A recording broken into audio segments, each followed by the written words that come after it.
All right, so I just want to say good morning. I'm Sally Harrison with the Mesa Chamber.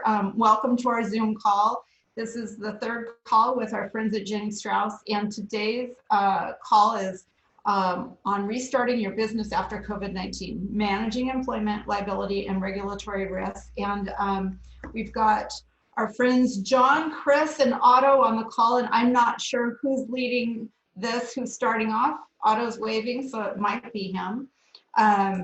We'll unmute. I think we'll let John start off, and then Chris will go, and then I'll go, and then we're gonna do like we did last time. Most of the time we'll spend just chatting with you about what you're seeing and what we're seeing. Okay, well, I'm gonna let you guys introduce yourself, and we'll start with John, and you can just take it away then.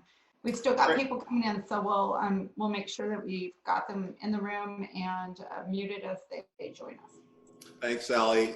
John Belitis here. I chair the Labor and Employment Department at Jennings Strouss in Phoenix, and I have my partners Otto Schill and Chris Mason with me today.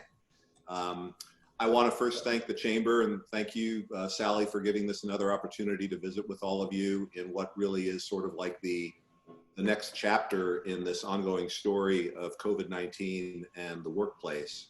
And what we're going to do today is I'm going to talk a little bit about what, as employers, you should be thinking about in bringing your workforce back. And then Chris is going to talk a little bit about what you should be doing once those workers are back in the workplace. Still have that background noise, Sally. Yeah, I muted Otto. I've been muted. It's not Otto. Okay. I don't know. Now it's quiet. Okay. Yeah.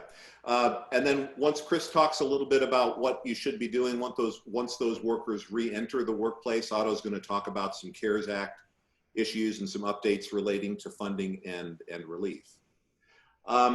First off, there probably aren't many, if any of you on the webinar today that are unionized employers, but we do need to say at the very beginning, if there are a couple of union shops on the webinar, that in looking at bringing workers back, if you are unionized or if a part of your workforce is unionized, you do need to consider your collective bargaining agreement.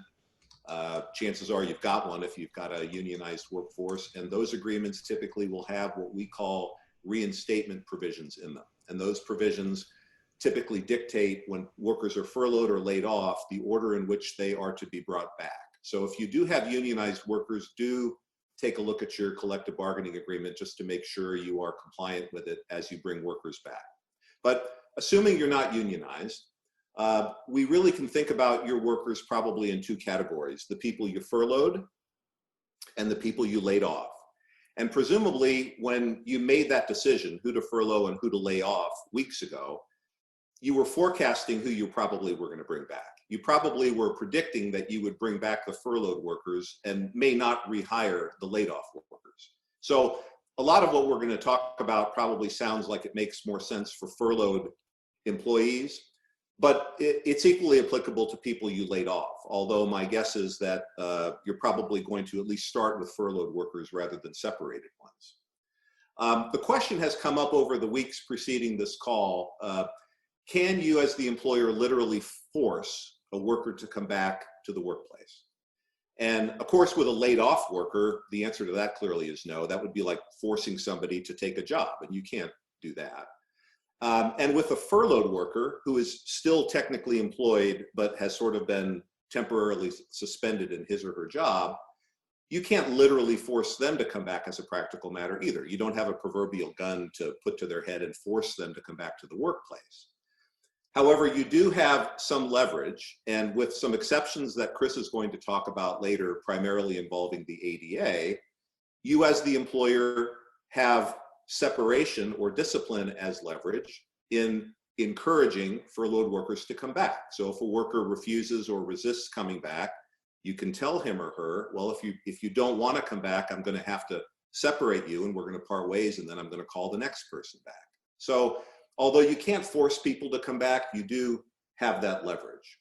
One thing you need to keep in mind, though, is that it may be much more challenging than you are anticipating bringing workers back to the workplace, and even with that leverage in mind. And that is primarily because of the expanded unemployment benefits that the Families First Act afforded and Governor Ducey's related executive order afforded. And what I'm talking about is the fact that a worker who's not working now can be receiving up to about $850 a week, whereas their traditional benefits per week were around $250. Families First increased that by $600 per week. And it expanded the amount of time that benefits are available from 26 weeks to 39 weeks. And it provided, and especially in Governor Ducey's order, he provided that workers who are reluctant to come back to the workplace, who have bona fide concerns about coming back to the workplace relating to the virus, may nonetheless continue to maintain their benefits, even though historically a worker like that would not have been able to, because they would have been considered a worker who has voluntarily quit their job. And we all know that workers who quit don't get unemployment compensation. It's workers who are let go, provided misconduct isn't involved. So you have this odd trifecta of factors working against you when you are inviting people back. The people who are on unemployment compensation are receiving more money. They're going to receive it for a longer period of time, and they may be able to receive it despite the fact that they refuse an offer to return to the workplace. Keep that in mind, because it may be a little more difficult for you to ramp up and staff up as you are bringing people back, because that may present a challenge to you. The good news is, if there's any good news in any of that, is that it shouldn't affect you economically. Governor Ducey's order that expanded these benefits makes clear that employers' experience rating accounts at DES will not be affected by unemployment claims relating to COVID-19. So although these factors with unemployment compensation, as it's been expanded, may frustrate you in your ability to staff up, it shouldn't really affect you economically. So you can keep that in mind. So here are some points to keep in mind as you consider who to bring back and in what order, assuming you're not unionized, you've exerted your leverage to bring them back, and despite the frustration you may find with the expanded unemployment benefits. First, you need to go back, think back in terms of what you told these people when you furloughed them. What representations did you make to them when you sent them home? And the reason this is important is because there are limited circumstances in which those types of representations or promises may end up binding you as an employer. We know Arizona is an at-will employment state, so it's very difficult for, the bar is very high for an employer in Arizona to become contractually obligated to keep a worker employed. That's not the at-will rule. The at-will rule is very flexible. But let's say you say to a worker when you furloughed them several weeks ago, will you please hold out for me? Just stick it out. I promise I will bring you back, and everything's going to be great. And the worker holds out and says, I'll do that for you. And in the interim, between then and now, maybe the worker is presented with another job opportunity that is really lucrative, but the worker doesn't take it because the worker is relying on your promise to bring them back. And then circumstances have changed, and tomorrow you decide that you aren't going to bring that person back. That situation is a classic example of a worker relying on a promise that you made to their detriment. They passed up another job opportunity, which is now gone. And you could find yourself on the receiving end of a claim there because that promise probably was converted to a binding obligation on your part because that worker passed up an opportunity and didn't take it. So do go back and look at what you told people when you sent them home, and try to make sure that what you do now aligns with what you told them when you furloughed them and sent them home. Having done that, having gone back and thought about what you said when you sent them home, what should you look at, or what can you look at in deciding who to bring back and when? Well, employers with the best intentions now are likely to think, you know, I think I will take the most at-risk people and either maybe not bring them back or put them at the end of the line because I don't want to endanger them. Older workers, pregnant workers, workers with diabetes, workers with asthma, workers with respiratory conditions. I'm either not going to bring them back or I'm going to put them at the end of the line because I'm worried about them. The EEOC has made very clear that you cannot use those conditions as a litmus test about who to bring back and when, because those are protected characteristics. Many of those are bona fide disabilities under the ADA. Chris is going to talk a little bit about this. So despite your best intentions, you cannot use conditions like that to make decisions about who to bring back and when.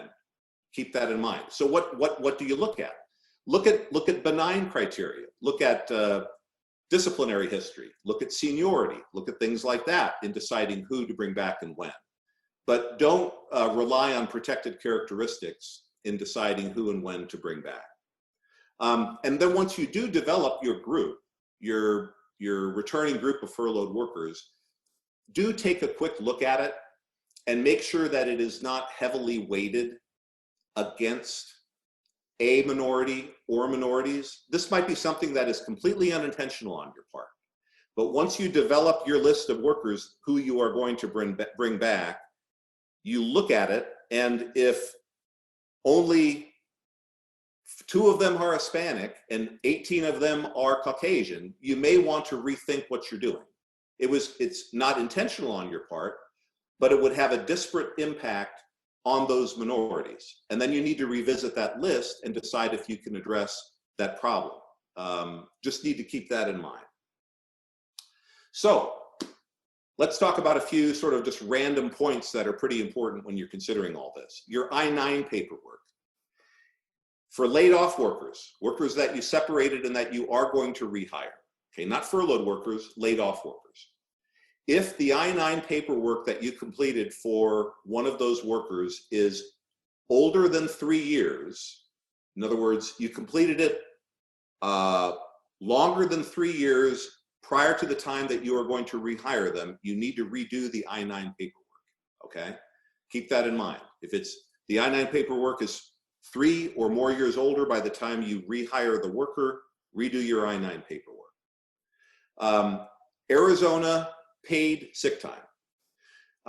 Arizona paid sick time, the law that the wage and hour law here in Arizona that includes it, makes clear that if you hire a worker, rehire a worker within 9 months after laying him or her off, you have to restore his or her Arizona paid sick time bank to the position it was in when they left. 9 months. So this is probably going to cover virtually all of the workers who were laid off as a result of the pandemic, because this all started in, whatever, end of January, sometime in March. So keep that in mind if you're rehiring workers. If they had accrued unused time in that Arizona paid sick bank when you let them go, you need to restore that time when you bring them back. The new leave entitlements under Families First, expanded FMLA leave and emergency paid sick leave.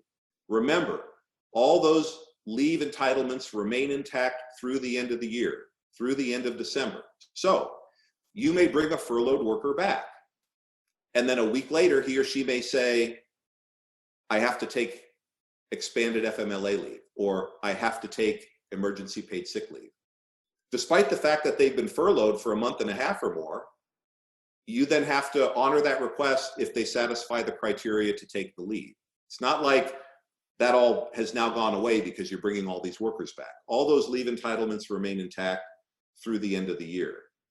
And I will tell you, John, I might add that the science is still saying that there's a risk for infection out there that's fairly substantial, and as people start to come back, that's likely to spread. So real leave claims that may not have been made to this point may start being made now. That's a great point. What you made out of experience up to this point may kind of accelerate because you have lots of workers coming back into the workplace and potentially spiking this again. So to that point, I will suggest this to you. What I found very helpful before a lot of this was, especially with essential services, which have remained intact and ongoing, and prior to a lot of furloughs, I had clients constantly calling me, okay, now I have this person coming in and saying this. Now I have this person come and saying that there's 6 criteria for expanded or emergency paid sick leave. And there's, 1 criteria for expanded FMLA leave. But they're coming in with all these combinations of situations and problems, and it was just burdening the employers to have these conversations and evaluating all these claims over and over and over again. We've developed a questionnaire. It's a generic document. It's about 3 pages long, and all you need to, it will work for anybody. It goes through, it's kind of like a decision tree document. And someone comes in, you say, hey, wait, here's the questionnaire, fill this out. If you have a question when you're in the middle of it, let me know. It also tells them what documentation, what substantiation they need to present, depending on what they're asking for. And it will greatly save you time. It'll greatly save you the need to have these conversations about 7 different criteria for leave over and over again. If you want it, just email me after the call and I will shoot you a copy of it. It's generic and you can use it. And I think it will save you a lot of time. So that's what I have. We could probably, wait till the end to address questions because it would be good to get through all the information first. We can go to Chris, who sort of picks up where I leave off, and that is sort of like, okay, now people are starting to walk back in. What do you need to do? What do you need to be thinking about? Chris? You got it. Absolutely, John. Thank you very much. As John had mentioned, there's a lot of decision making that's going to come into play. A lot of factors that you have to consider for your particular workplace. Keep in mind, every workplace is different. There's no one-size-fits-all answer, and you have to go through the process of evaluating what you need, what your employees need. And if there are particular employees with specialized requirements or specialized needs, you need to be aware of that and be ready to address those particular issues. To start off, when you've made the decision that you're planning to reopen, you really need to have a plan in place, really a multifaceted plan that starts from the very beginning, sort of your starting point of when do you want to reopen, under what circumstances, who do you want to call back, on what kind of schedule. You need to really give a lot of thought to that and may even want to delay a little bit your reopening until you've lined up your plan. Part of that is going to entail having appropriate procedures in place. What are you doing to protect your workers when they come back? If they interact with customers, are you providing additional protections, actual mechanical protections, or what we call engineering protections to help protect the customers, to protect employees? What procedures are you going to put in place for your employees as far as hand washing, maintaining social distancing? A lot of those steps, a lot of those requirements need to be thought through. And there's a lot of guidance out there. We've got a lot of materials that we can certainly provide and help you through that. But you need to look at your particular workplace because the requirements you impose are going to need to dovetail directly with your particular work environment. You also need to provide training and notices. A big aspect of this, and this is something expected by all the various agencies that are involved in COVID-19 issues, you need to communicate with your employees. Communication is absolutely key. This is something you'll hear a lot from us labor and employment attorneys as we go back over the decades and what we've advised employers. The fundamental nature of the relationship to protect your employees, to protect yourselves, to enhance that relationship you have with your employees is communication. It's the solution to most of the problems you're going to have. And then in addition, once all of these procedures are in place, once you've communicated with your employees, provided training where necessary, and you've had them come back to the workplace, what are you doing to monitor and to make sure that people are addressing issues like sickness, illness? If they have concerns that employees aren't following the procedures, what are you doing to ensure that people are being retrained or that you're reinforcing those policies and procedures? That should all be a part of whatever process you put in place in moving forward. I'm going to sort of transition a little bit to what it is you need to do to protect your workers in the workplace. And a lot of this comes from OSHA guidance and CDC guidance. Keep in mind, a lot of it's sparse and a lot of it is very vague. A lot of times when we're implementing these processes, we'd like some clear guidelines, and unfortunately, they're not as clear as they should be. But there's a lot of material out there that should provide some generic guidance with really three salient points. Is number one, the CDC, OSHA, they're expecting employers to develop their own plan. And they really mean a written plan. They're going to possibly, if there is a problem, you may get a request from an OSHA investigator for a copy of that plan. And if you don't have one, that could put you at potential risk. So you need something in writing. It doesn't necessarily need to be detailed. It doesn't necessarily need to cross every T and dot every I. Having something is better than having nothing at this point. A second salient point is you need to communicate that plan. You need to communicate with the people who administer it to make sure they understand what's expected. And then to the extent that you have your individual frontline employees needing to follow certain procedures and needing to follow certain practices, you need to make sure that that level of the plan is communicated with them. And then thirdly, there needs to be some level of enforcement and oversight. And those are sort of the salient points you'll glean from the guidances that you can find readily on the OSHA website and CDC. And again, we can provide copies of that. Just feel free to send me an email after the presentation. I'd be happy to send copies of those on to you. I'm going to break this down that when you go through the OSHA guidance, and OSHA is the Occupational Safety and Health Administration, it governs their rules, their requirements, their regulations govern all workplaces, and you need to make sure that you comply with the expectations that they impose, their regulations. You should be familiar with those, of course, but there's an additional guidances that have come out, some which don't really have the color of law, that they're not necessarily formal rules, but you can rest assured that if you're not following those general expectations, at some point you may be held accountable for it. So keep those in mind. There are 5 parts to it, essentially. If you actually look at the guidance put out by OSHA, there's maybe 7 or 8 parts, but a lot of it is redundant as they emphasize over and over again some of the same points. I've kind of filtered it down to 5, and I'll go through those really quickly for you here. First off, all employers need to develop an infectious disease preparedness and response plan. This is part of what I was saying, that OSHA expects something in writing. So you actually want to have some written plan in place for how are you dealing with the prospects of COVID-19 right now? What are you doing to prevent it coming into your workplace? What are you doing to protect your employees today? But then also, if somebody does become sick, if the illness infiltrates its way into your workplace, what are you doing to address it? A lot of us may have seen already some of the difficulties that specifically meat processing plants have run into, where they've had cases of illness in their plant, didn't address it proactively, and it spread rampantly throughout a few plants that we've seen across the United States. And now the difficulties that those employers are going through because they weren't prepared to address those issues. That plan should identify the potential risk areas. Your individualized plan should recognize what are our risks in our workplace. Do our employees interact with customers frequently? Do we have open areas where individuals can come in and put our employees at risk? Should we possibly isolate that out? Are there alternatives? Are our particular employees at risk because they work closely together? Do we have a manufacturing plant, for instance, where employees work shoulder to shoulder? Or do we have more of a workplace environment where it's more white collar work and employees are more easily distanced throughout the course of the workday? All of this requires obviously individualized assessment. And it does entail individualized assessment for your particular employees as well.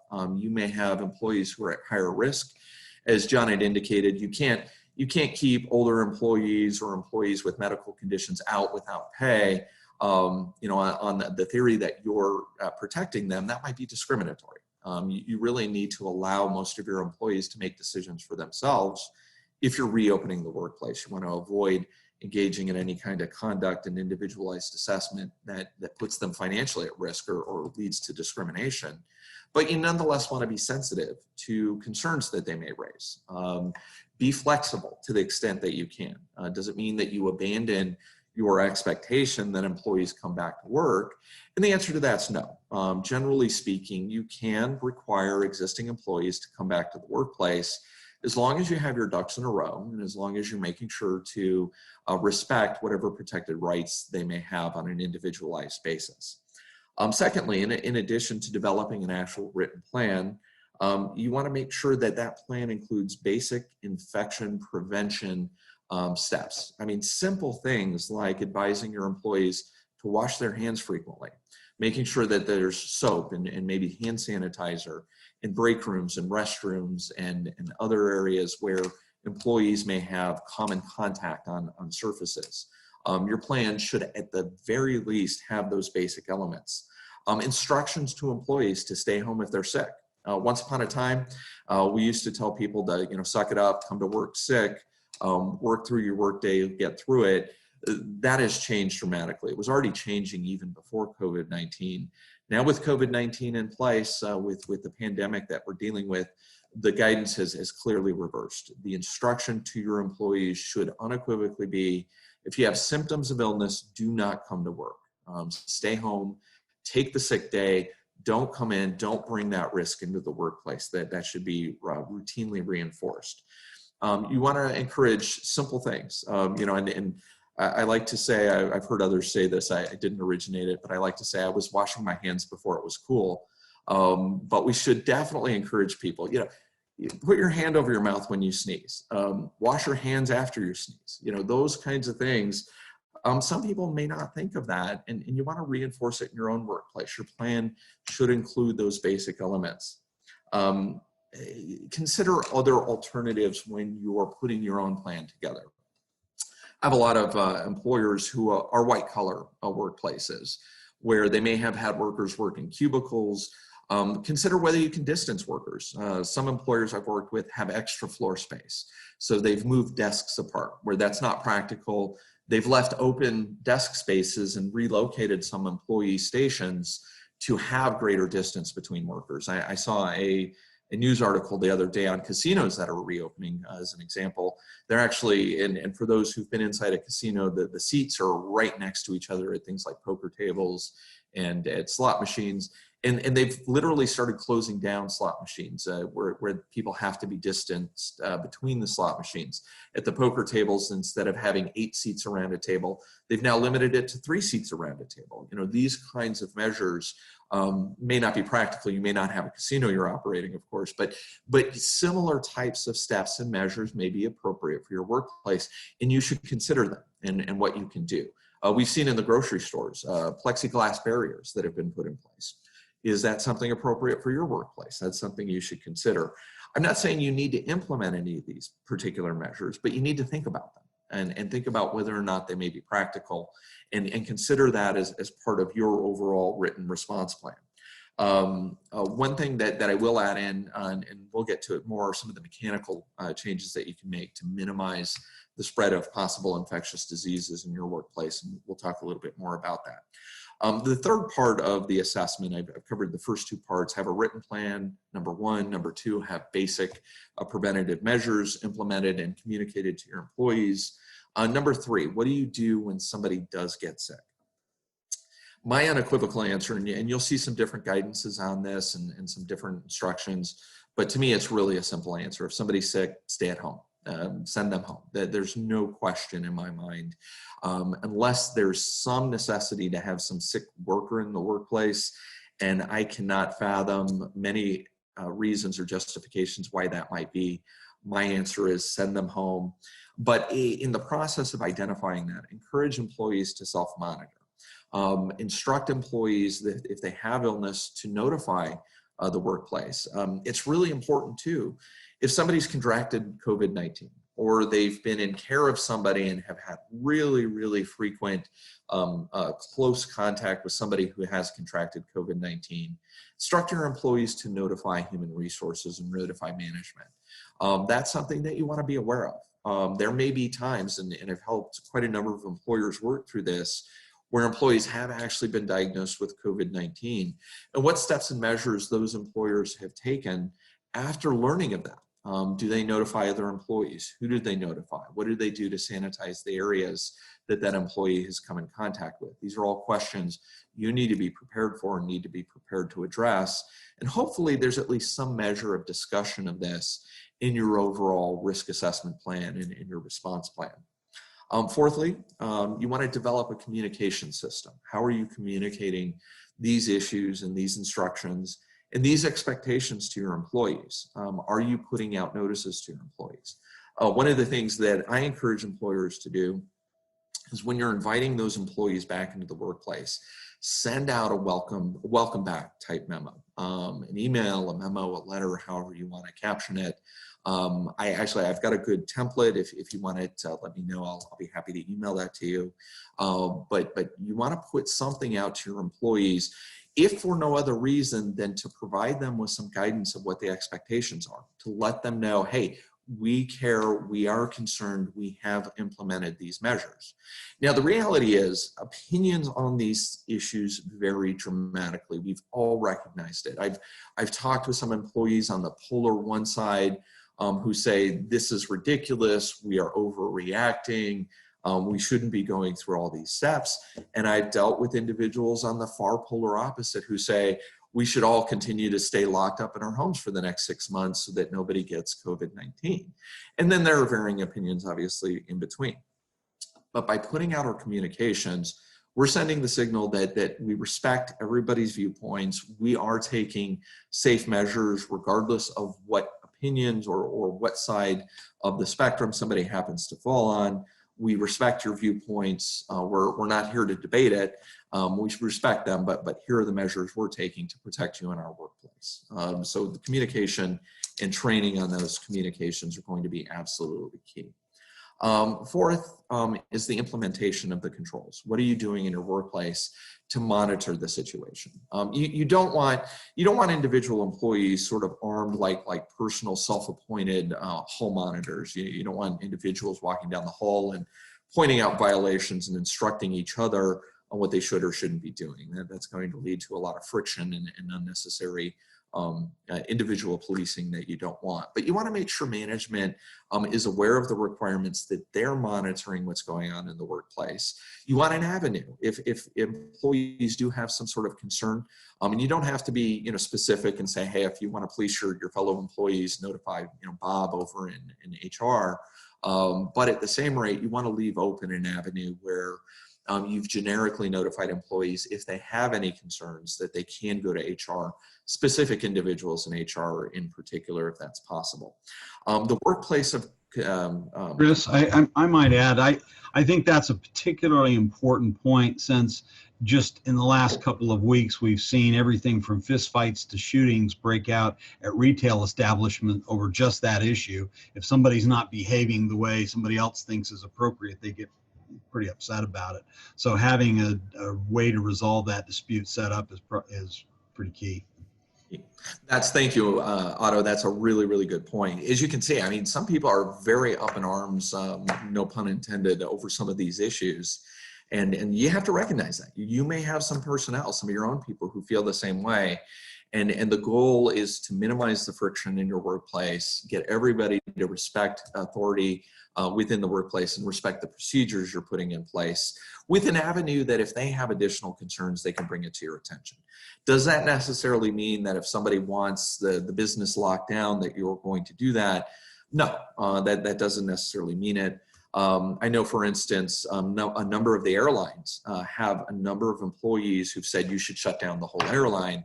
The reality is that that's not a solution. The airlines need to continue to operate. And as a matter of fact, Congress has put in financial incentives for the airlines to continue to operate, because some level of travel is needed. It's absolutely essential. We want our airlines up and working. And while there may be a few airline employees who feel fundamentally all the airlines should be shut down, that's not in the best interest of this country or in the commercial endeavors in this country. But ultimately, you still want to have an avenue internal to your company where employees can raise these kinds of concerns. Now, OSHA follows and has long followed what they call the hierarchy of controls within the workplace. You want to be at least somewhat familiar with what those are. This is something that has always, like I said, been in place, but it has particular application when we're talking about COVID-19. And the hierarchy is based on what OSHA perceives as some of the most important. It's literally a hierarchy with the most important things employers can do at the top, all the way down to Maybe less important, less significant measures, but things that OSHA wants employers to nonetheless be aware of. At the top of it are the engineering controls. What are the engineering controls that employers can put in place? And all of this, again, really should be part of your individualized preparedness document that you're going to put in place. And there are simple engineering controls, things like air filters. You know, how frequently are you changing the air filters in your workspace? That's important. Do you have proper air handling going on in your business? And that's fundamental when we're talking about a pandemic. If you are having HVAC problems, if you're not properly changing the filters, that could be a problem area for you down the road. Barriers between workplaces. We have open work floors in a lot of spaces. And that may need to change. You may really want to consider, if you can change those things, how you can go about changing them. Can you have individuals in individual offices? Can you at least erect barriers, increase the distance between some of the working carousels that employees may be in? If you've had shared workplaces where employees rotate through desks, can you change that? Keep in mind, if Bob works in a workplace and he leaves for the day, and then Sarah takes over that workplace, after Bob leaves, have you disinfected the workplace, that particular work area between the workers? That's something you need to think about. And again, I'm not telling you need to do these in every case. I'm not telling you exactly how strict your controls need to be, but they are things you need to think about, and alternatives need to be considered. So that's number one, or the engineering controls.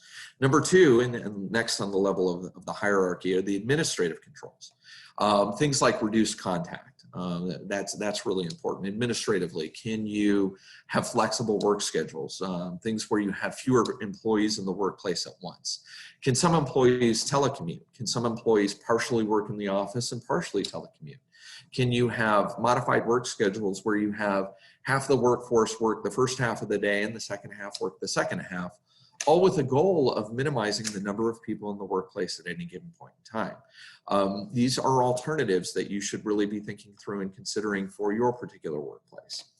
Number three, what are some of the safe work practices? Practical things like are you sanitizing work areas? Are employees expected to use some common materials, and are there ways around it?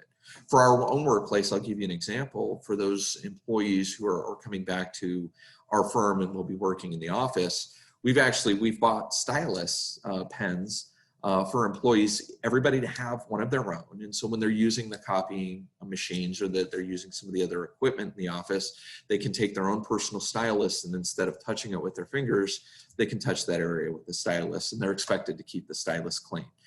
Those are, some simple measures. The stylus pens aren't expensive, but there are additional measures we're taking. We've taken and are taking the plastic forks out of the break rooms, so that people aren't putting their hands all over the plastic forks. And employees are going to be expected to bring in their own coffee mugs and use and clean their own coffee mugs and keep them in their offices. Again, simple things, but things that really should be thought through about whether those will work in your particular workplace. And then lastly, and this is very workplace dependent and very unique to the particular employer, and those are PPEs, the personal protective equipment. Do you have a workplace, manufacturing floor, for instance, where masks might be more appropriate, personal garb, safety equipment that might be worn to help protect employees from the spread of disease when they're in those workplaces? Many workplaces, and this is what we're doing in mine, raises the question, do we require masks? And if you go to the grocery store, you may see a lot of the workers wearing masks, a lot of workers aren't. And sort of the common resolution in many workplaces is to make it individualized. Let the individual decide. If they want to wear a mask, that's fine. If they don't, that's fine as well. But you want to encourage employees to keep a safe distance, minimize any particular physical touching, things along those lines to help minimize particular contact that may spread COVID-19. So those are some of the things that you want to go through, some of the analyses that you want to do. As you can see, there's no rigid requirements here other than sort of the three characteristics I talked about. First, number one, have a plan. Number two, communicate that plan or train employees. And then number three, make sure that there's some level of monitoring afterward. As long as you're doing those three things and being sensible about your approaches and your plans, you should be fine. you really should do the necessary things that you need to do to protect your workplace. I'm now going to dovetail a little bit into something John had talked about, and that raises the question of what do I do if I have employees who are refusing to come back to work? As John had mentioned, you can't exactly strong arm your employees. I mean, you do have some leverage, and certainly for most employees, if they refuse to work and you need them to come back, you do have the option of terminating your employees. But it's always an individualized assessment. And the foundation, your starting place, is have you provided reasonable protections in your workplace in order to expect employees to come back to work? If you haven't, it's really not fair to expect that, and employees can refuse to work if you have an unduly dangerous workplace. So you need to make sure you've got that firm foundation and working forward. But when you evaluate each of your individual situations, any employee who's expressing fear or concern, and you may have some people who have extreme fears or extreme concerns, and so you need to be prepared for that. Again, you need to individually look at the individual employee and look at their particular situation. And I recommend sort of a four-step approach when working with your employees on this. Number one, generally, you can't require it, but you need to have that dialogue, okay? If an employee expresses concern, they express that they don't want to work, you have to ask the question why. Get on the phone to them, have some updated emails, and have some back and forth dialogue. Why do you have a particular concern? You may come to discover they really have some legitimate reason why they don't want to come back. If you just assume that somebody says, no, I don't want to come back, and you jump to that reaction of saying, well, then you're fired, you may overlook the fact they may have a protected right to stay out of the workplace, and you're simply unaware of it because you haven't gone through that dialogue. So that's your first step. Really unpack that reason and get the information you need to be able to respond appropriately. Be sensitive and understanding, and to the extent you can, try to be flexible with that employee.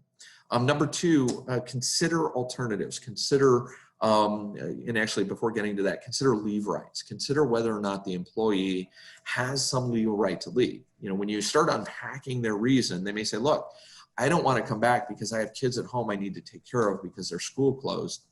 They've just now raised a protected leave right. They have a right under that circumstance, under the FMLA Expansion Act.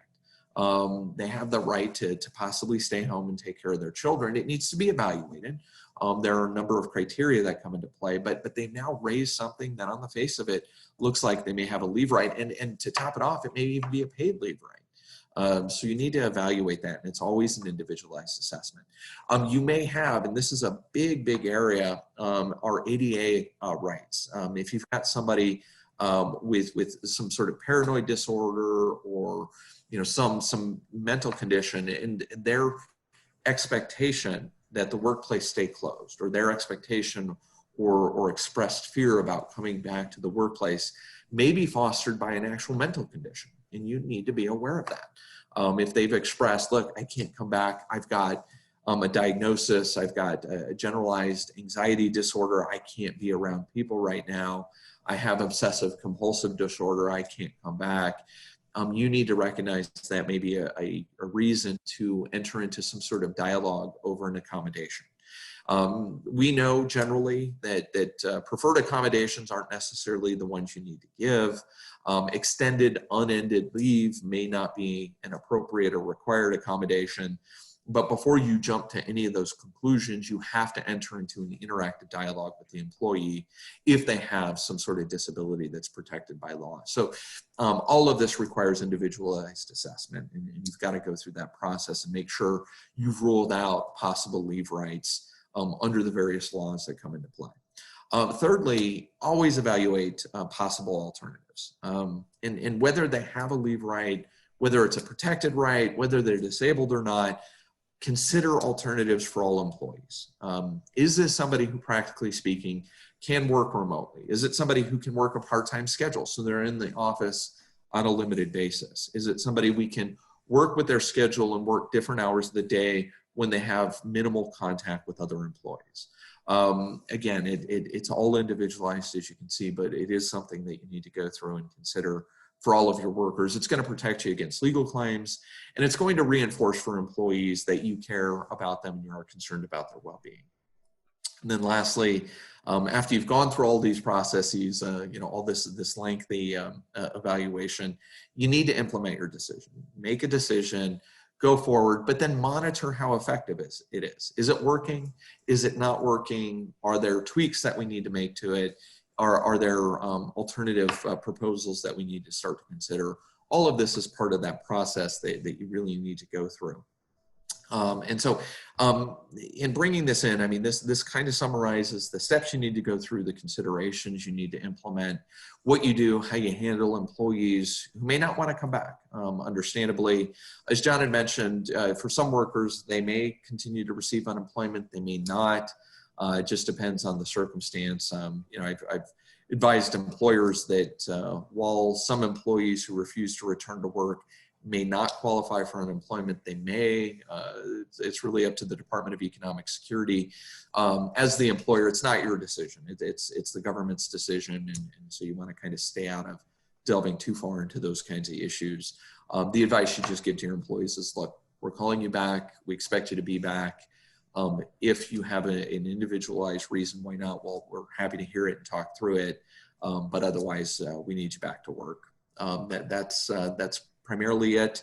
And then after you do launch back in and you get your employees back to work, monitor how effective all of these measures are. One measure, for instance, I've seen a lot of employers adopt are taking temperatures every morning when employees come in.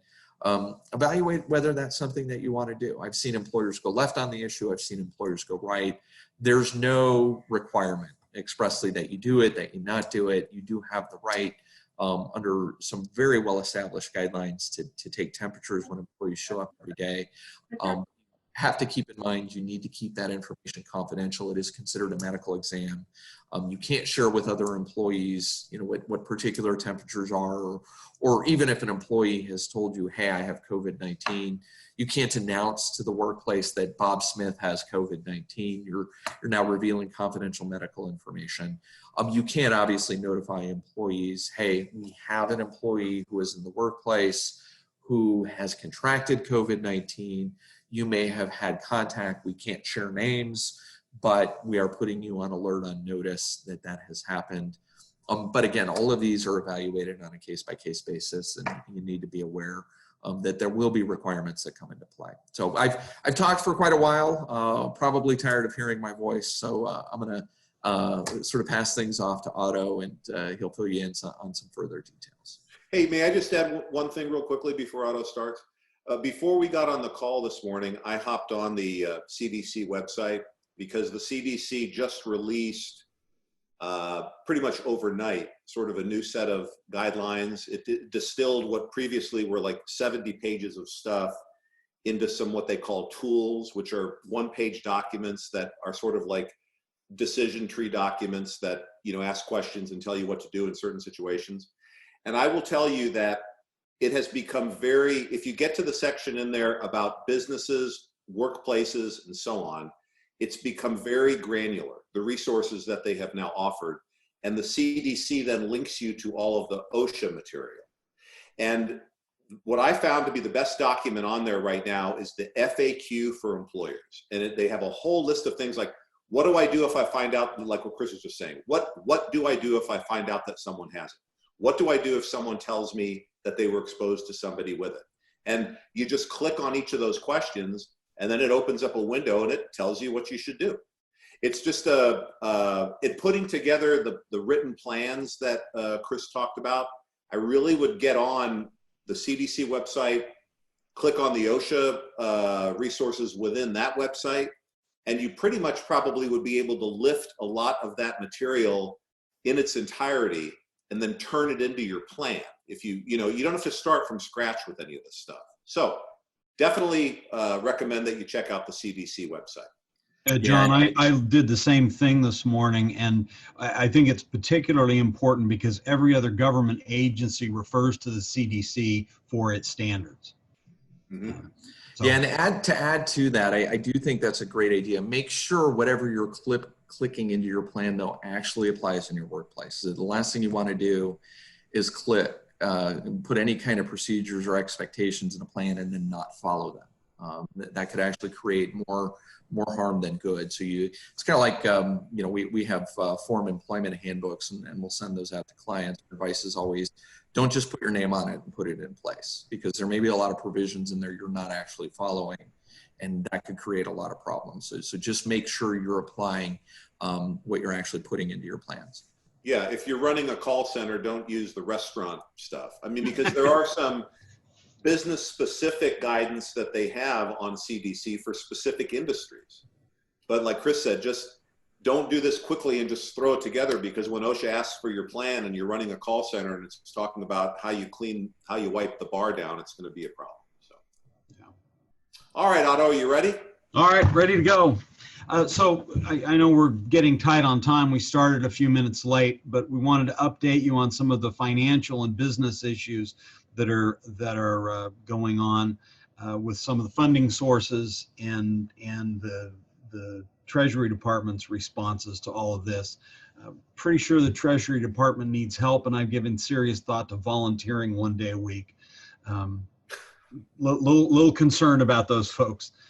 You have probably heard the last week or so, the big issue has been who should or who should not repay a Paycheck Protection loan. You all know, if you applied for those loans, that you had to make a certification, both that there was a need because of COVID to support your business, and that in addition to that, the funds would be used to pay for employees and employees' payroll, mortgages, certain mortgages, rent, and utility payments.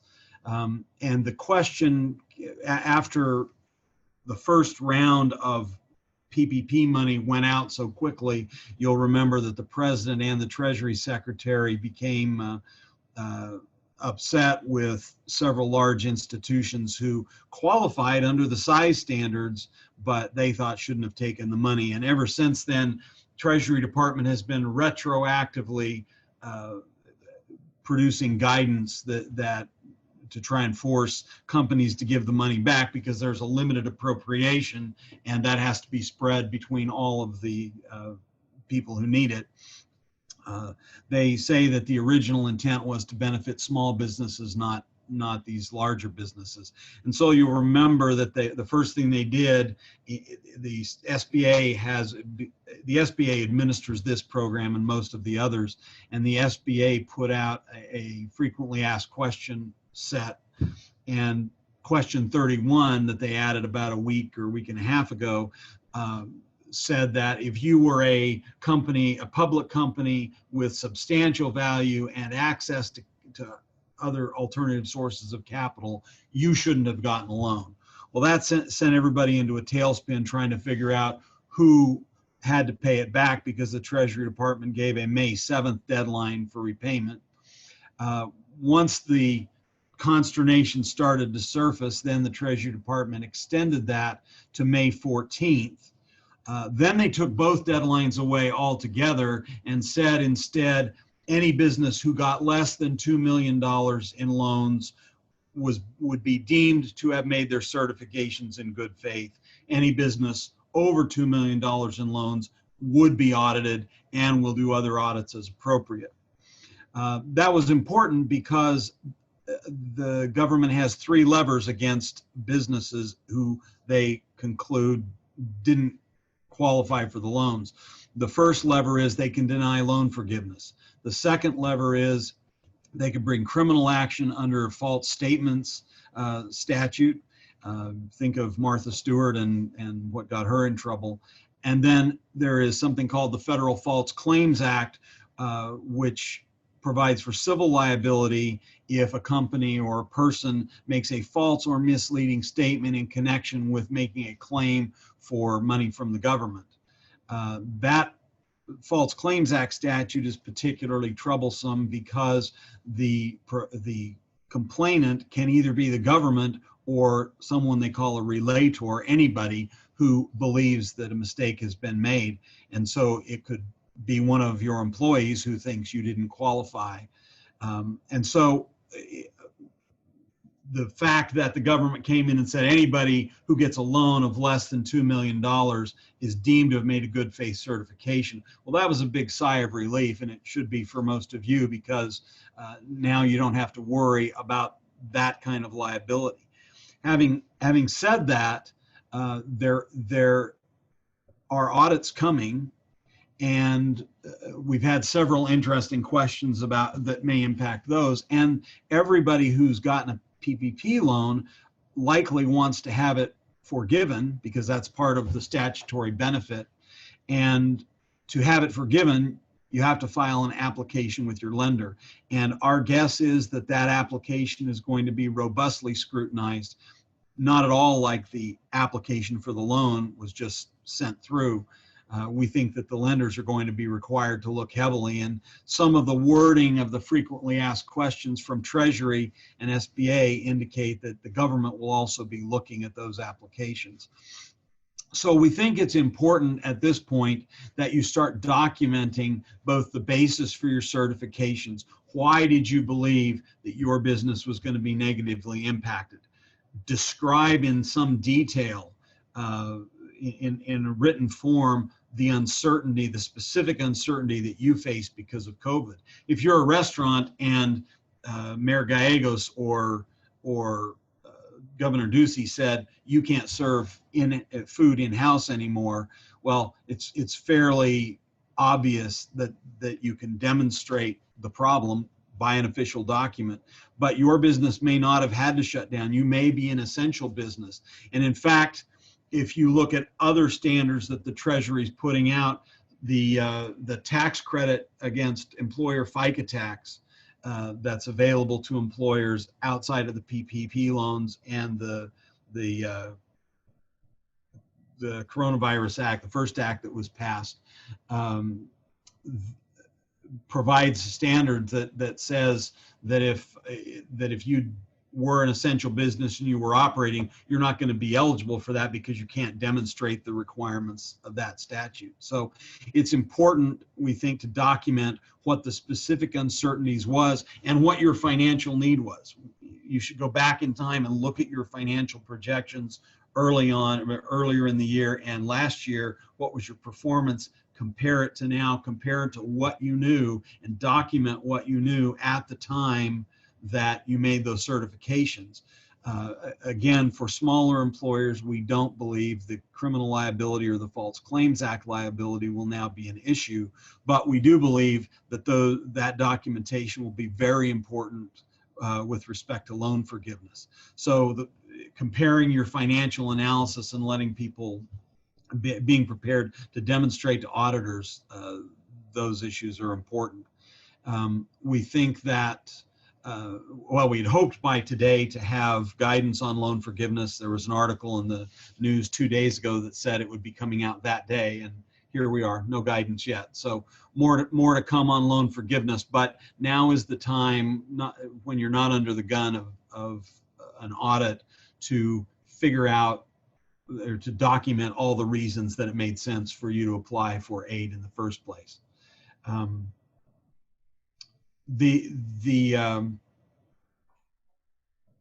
Just lost my thought. Couple of other points that we think you should be prepared for. Remember that you all have health plans, or many of you may have health plans, you may have pension plans, and in a joint statement of about a week ago, the Internal Revenue Service and the Employee Benefit Security Administration extended the deadline for most of deadlines with respect to plans, plan restatements, claims for benefits, COBRA notices, COBRA deadlines for payment, COBRA deadlines for elections. So it behooves you to connect with your insurance companies and your plan providers to make sure that you're properly coordinating notices and elections. The wording is that you have to disregard the period from March 1st, 2020 until 60 days after the national emergency is declared at an end. Well, that could be some time. We're starting to reopen, and I think everybody expects spikes in the illness as a result of the reopening, which is likely to extend the federal emergency period. Meanwhile, there are people who are off work, you furloughed them, you've laid them off. It's unclear what their status for COBRA coverage is. And I think given the uncertainty about the time deadline, it's pretty important that you coordinate well with your benefits providers so that you're accurately measuring people's notice periods and election periods. The worst thing is to have a legal obligation without an insurance policy to back it up. So you don't want to get into that kind of a situation. The other thing I think it's time to start looking at are the tax credits. Eventually, you'll be filing income tax returns with respect to this period, and there are tax credits available for benefits. Some of the leave benefits, there are immediate tax credits available, and so it's time to start reviewing those alternative sources. Also, if you sponsor a qualified retirement plan, you are permitted but not required under the CARES Act to allow distributions to participants. If the plan allows those distributions, then other than for certain money purchase pension plan and certain pension plans that have limitations, the participant must take the distribution in income either in 2020 or at their election over a 3-year period, and within the 3 years they are entitled to repay the distribution as a rollover. Interestingly, no one has commented yet on whether, since they have to include the distribution in income, whether the repayment is subject to some kind of a deduction. We expect more regulations to come on that, but again, it's another source of revenue, and I think what we're going to see is a more extended period of time. Don't forget, your PPP loans funds must be used within an 8-week period. So it was intended to be what the government perceived as the relatively short period of the crisis. Well, now the crisis is going to go on for a while. That brings to mind an issue that's been raised by a number of clients, and that is, what do I do if I can't use my PPP money all within the 8 weeks? Well, the answer is that what is not used within the 8 weeks will not be forgivable. So we've been telling people it's pretty important to segregate your funds into separate accounts. I doubt that the government will trace funds, but it's nice to be able to demonstrate that you put the funds, you segregated the funds and you use them only for the qualified expenses. Remember that you can only use 25% of that loan money for expenses other than payroll, qualified expenses other than payroll. Yesterday, a question came up from a client. Well, if I got my PPP loan and I've used it to pay payroll, but now I need to buy parts, supplies, whatever I need to buy that aren't qualified expenses in order to have more work, in order to be able to pay more payroll, can I use the money that way? I think that raises a risk that if the government can trace how you use the money and when you use the money, that they could deny loan forgiveness. Will they? Probably not, particularly if you have less than $2 million, not a likely scenario. The safest move is to segregate funds and use the segregated funds only for qualified expenses. But if you're short on capital, that's going to be an issue that you could face. Those are most of the benefits issues I wanted to cover. I will note that the Arizona Industrial Commission effective today, put out yesterday, issued a policy statement that is subject to challenge and review. But at this point, they're taking the position that workers' compensation claims based on COVID cannot be categorically denied just because it's part of the emergency, but they have to be evaluated on a case-by-case basis. The other thing that we've seen that is helpful is this is not the first time we've had a pandemic situation. There's a flu problem a few years ago, and so you find the government agencies referring back to documents that they've used in the past, even though the emergency wasn't as broad-based as this. They're referring back to those, the documentation and the treatment that they gave to issues back in other situations. For example, there's some documentation for tax issues surrounding Hurricane Katrina, and it was very limited to one specific geographical area, but the principles are being applied to this more broad circumstance. So I think with that, I'm going to quit talking and invite any discussion or comments or questions that you've got. I would like to add one thing real quickly before the questions start coming in. A very good client of mine chatted during the course of the webinar while we've been talking, and she shares with us that Maricopa County has added to its website helpful information for close contact as well. Close contact within the workplace. They have a FAQ for employers and businesses. It's easy to navigate, and it refers to the CDC as well as the FDA for food industry issues. So in addition to the CDC website, which links to OSHA, you might want to hop on the county website, because apparently they have a really good FAQ source tool there for all you guys. I will say that this is a little bit of an odd way to run the government. FAQs are okay and they're helpful. I wonder whether they have the force of law long term, because the Treasury Department, for example, seems to be regulating by FAQ as opposed to regulations with notice and comment periods. And they have a statutory obligation to adopt regulations, and they haven't done it yet.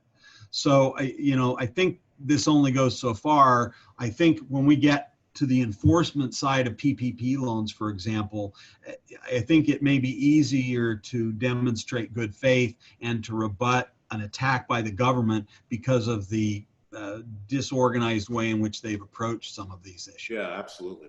But I do think, to John's point, it's important to read the FAQs that are relevant to you and use those in your planning and document that you're using them, because it makes it really hard for an auditor to come back and say you did something wrong when you put in his face their inconsistent or retroactive statements. Right. All right, let's open it up to some questions. Anybody have anything? Yes, I do. All right. So if you have, thank you. If you have employees who identified themselves as high risk in the beginning and we're transitioning our employees to come back into the office,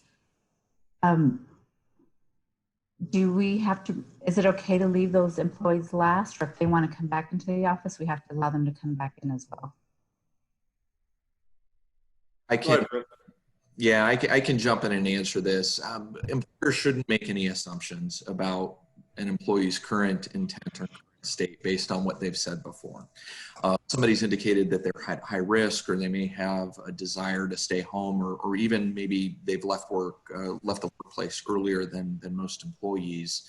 You still want to reach back out to them and have a dialogue. Don't assume that because they said something in the past, they necessarily feel the same way today, or that the circumstance continues to apply.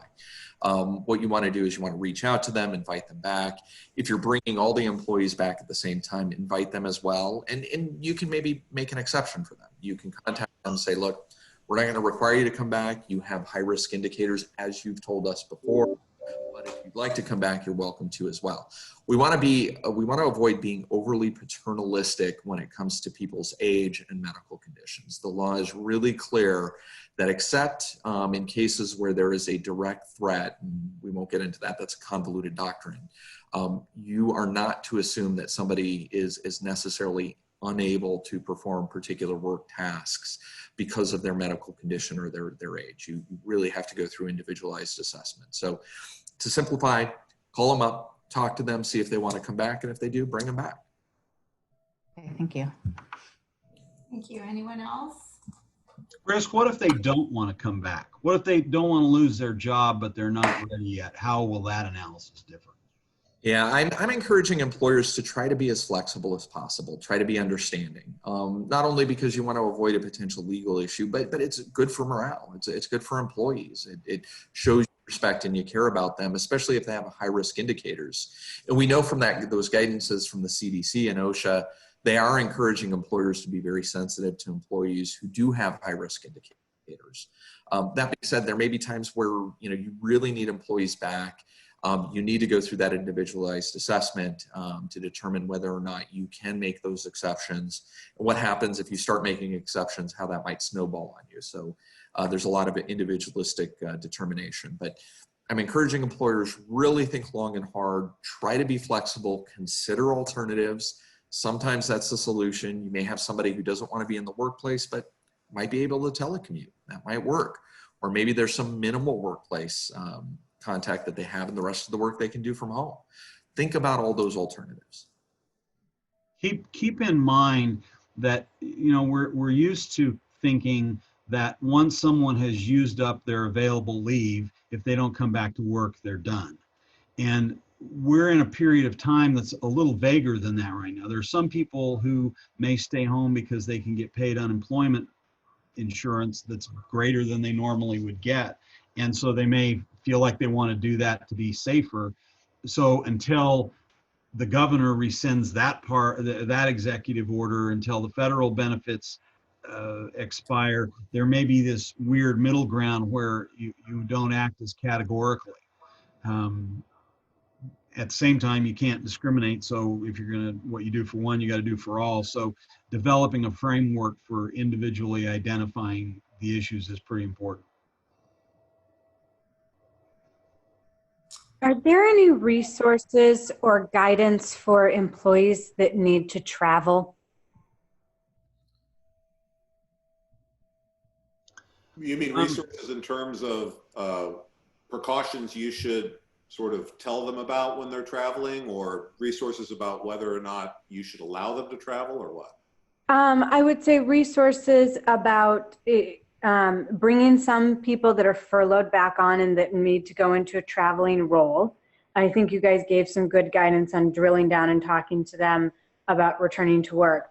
But we have employees that both go into customers' facilities locally and employees that get on airplanes and travel. So I'm looking, I guess, for resources on what guidance we should give to the employees and what they should be doing to protect themselves, what our liability is from the PPP standpoint. And I wrote down all the resources you guys gave. And so if those are the best ones to look at, I just figured from the travel perspective, if you guys had any other suggestions. Well, I can tell you, I mean, if you look at the CDC website and you sort of get to the point where you're looking specifically at advice for businesses and employers, the first thing that is prominently there is the discouragement about travel. But it sounds to me like your business, part and parcel of your business involves travel, so you can't really get around it, assuming there isn't some way to do what your people need to do remotely.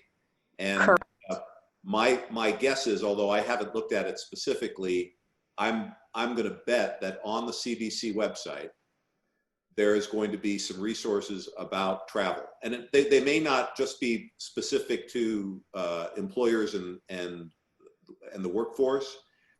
The guidance may just be relating to travel generally. But it might be called Coronavirus and Travel in the United States. Yeah, there you go. And so I would just adopt that, look at that and consider that. It's not employee specific, but it's going to help you sort of develop some guidance for these people who need to go out. Yeah, and to add to that, one of the key points that I do see frequently, including in that guidance, is have your employees minimize interpersonal contact while they travel. So if they're delivering items, picking up items, work with your customers, work with the contact point suppliers, what have you, to have deliveries and pickups arranged to minimize too much interpersonal contact. I just posted to the chat the link to the CDC's reference to the travel issue. If your company is one that restricted travel, as some did, then I think you've already gone through the analysis of why that was necessary for safety, and I think it falls into the same kind of analysis that Chris went over for safe workplace. You need to evaluate what the carriers are doing. For example, United Airlines the other day announced they would keep all middle seats open, and then they sent an airplane out with every seat full. So I think you may be needing to select between carriers. You may be needing to monitor policies, look at the CDC information. There are a number of factors, and for employees that have to travel, that's part of your workplace, I guess. Keith asks in the chat, for the plans that Chris was describing that need to be built by all businesses, do they need to be made public to customers along with employees? No, they do not. Although I think you guys need to, and this is going to depend on what type of business you've got. I think you want to let people who are entering your place of business know that you are being conscientious about this. And you may post things. You may have something sitting on a reception desk that describes what you're doing or what may apply to them as they're entering your space. But to specifically answer the question, no, you don't. These aren't plans that you develop internally that you then need to somehow publish to the world. You don't need to do that. But as with all plans, if you adopt it, follow it. Yeah. Well, and you should probably assume that if you ever get into a dust up with somebody like OSHA or somebody else, someone may eventually see it. It's not going to be limited just to your workers. So keep that in mind as you're drafting it. But to answer the specific question, no, it doesn't need to be made public. Well, and remember the one of the big questions that's looming for everybody, and is the subject of a lot of discussion at state and federal level about legislation, is whether there's liability if somebody comes in your place and gets sick. I went to a store the other day, for example, and they were scrupulous outside. You had to stand on X's and you were 6 feet apart, and they measured who went in. So they had a limited number inside the store. But once you got in the store, nobody told you anything about where to go or what to do or how close to stand. And there were people who were closer than I was comfortable with. And I'm not shy about all this stuff, but once you got in the store, people would come by you and wouldn't observe social distancing, and you'd have to step back. So, think through what works for your place, because I think there's liability implications as well as employment implications. We got another question. How do we deal with employees who will not return to work due to childcare issues? Great question, because you could debate if there's a worker on furlough and then you call them back up and they say, I can't come back because my child's school has been closed or the daycare has been shuttered and I have to take care of them and I have no way to either work or work remotely. That's the test for expanded FMLA leave. And so, but they're not working. So are they entitled to that benefit or not? In other words, does that entitlement pop back up once they start working again, or can they exploit that benefit basically while they're on a furlough? And I think, me anyway, and Otto and Chris can chime in, but once you call them back, once you say, come back to work now, and they say, okay, well, now you've basically restarted me. I can't because I've got the kids at home and et cetera, et cetera. Given the fact that you're not going to pay for this leave anyway, you're going to get reimbursed for it. I don't think I would split that hair and deny it. I think I'd probably give the person the leave, and you're going to get reimbursed as quickly as your next payroll by just deducting the leave amounts you're going to pay to that person out of your withholding. That's my view, because I think if you take a hard line and say, well, no, you didn't technically come back yet, so you can't exploit that leave entitlement, I just think you're looking for a problem.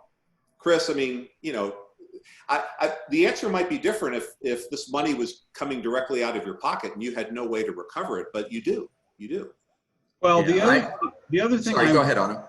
The other thing I would say about that is we're in a period right now for the next couple, 3 months, whatever it is, when the disease isn't tamped down, there isn't a vaccine, and that kind of issue is going to be a more likely concern. I'd rather be dealing with it and eliminating the leave now than waiting 6 months from now and then have to fight it in that environment. Right. Good point.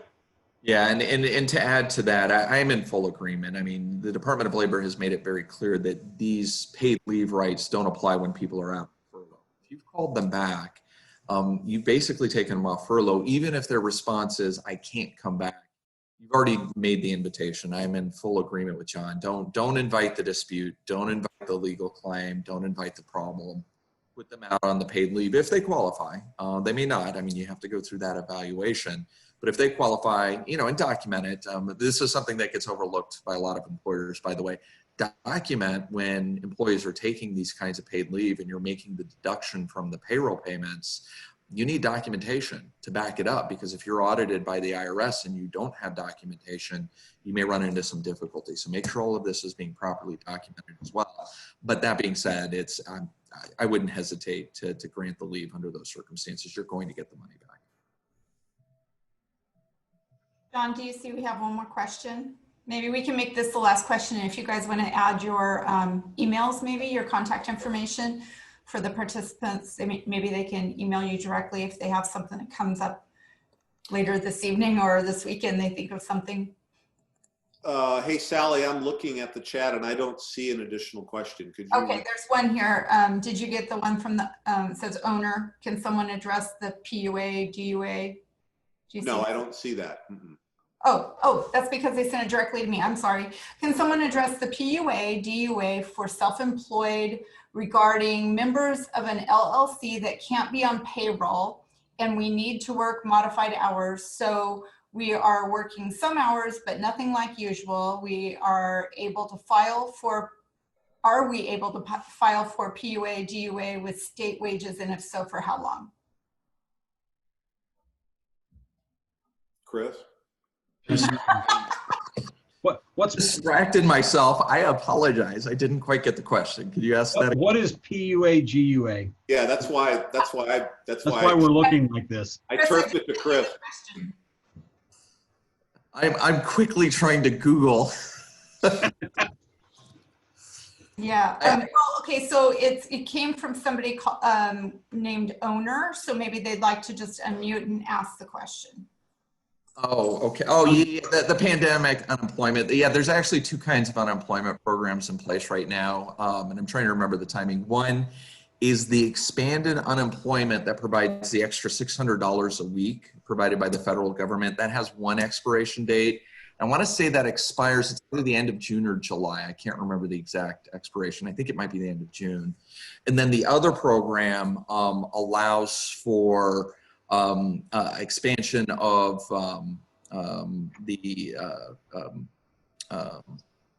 paid leave that the federal government supplements to the states. It's a slightly different program, and I think that expires at the end of the year. That's really the nuanced distinction. A lot of times I don't get directly involved in exactly how the unemployment aspects work, because it's really the onus is on the employee to apply through the state government agency. Here in Arizona, it's the Department of Economic Security, and we let the government decide when they're going to grant unemployment and when they're not. It's really not the employer's decision when that's going to happen. Thank you. Any last questions? If not, we'll go ahead and wrap it up. If you three would put your emails in the chat for everyone, that would probably be helpful. Sally, the other thing I'd mention is if people need to see additional resources, we have a pretty significant number of articles and posts of video presentations, including these, on our website, jsslaw.com, and you can go to the COVID page and see all our resources there. Okay. All right. Anything else? Chris, John? No, I think that's it. Thanks, everybody. Mr. Lawson. Thanks, folks. Thank you all for being on the call today. And Chris, John, Otto, thank you guys for taking time to educate and inform once again. I'm sure that as you're preparing for this call, it probably changed 5 times. And it'll probably change again before we even hit the view for everybody to see this, because we did record it. So if you find out that there's more information we need to get out, we'll start another call and we'll do it again. Okay. Thank you guys. Thank you. Thanks, folks. Thank you. Thank you. See ya. Bye-bye.